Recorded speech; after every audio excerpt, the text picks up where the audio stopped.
Hey creators! Let's talk about titles and thumbnails.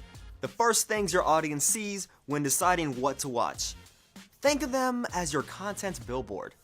You want to tell a story, spark curiosity, share a sneak peek, and attract more viewers to your videos. We'll cover things to keep in mind when designing thumbnails, tips for writing titles, and how to use analytics to see how these elements are performing. Let's dive in. First, let's talk about thumbnails.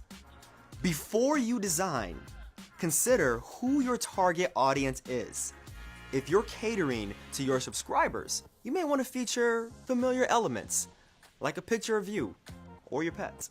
Or if you want to appeal to a broader audience, you can use universally recognizable elements and ask yourself, what value is your video offering the viewer, and how can the thumbnail help communicate that and encourage viewers to watch?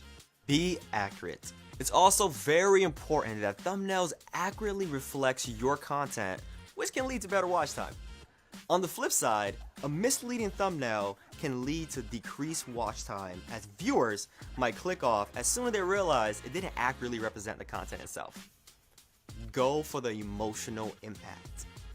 Think about how you can express a story or an emotion in your thumbnail. For example, include a moment of peak discovery, conflict, or excitement to hook your viewers. Take pictures during your shoot of faces or relevant props so you have several options to include when creating your thumbnail. And finally, familiarize yourself with our thumbnails policy in the Help Center to make sure yours doesn't violate our community guidelines. Now that you're done planning, here are some design tips to help you bring your idea to life. Make the design pop, even on small screens. A lot of viewers are on mobile devices, so make sure the thumbnail still looks good and readable shrunk down. We recommend 1280 by 720 pixels, which is a 16:9 ratio, and saving it as a JPEG, GIF, BPM, or PNG. Use the rule of thirds. The rule of thirds is a guideline used in visual design. It states that if you divide your image into thirds, both horizontally and vertically, the main subject or element should be where these lines intersect. This helps create interest in the composition of your thumbnail. And don't make the design too busy.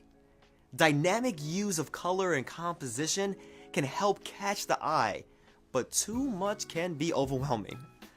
Strike a balance when using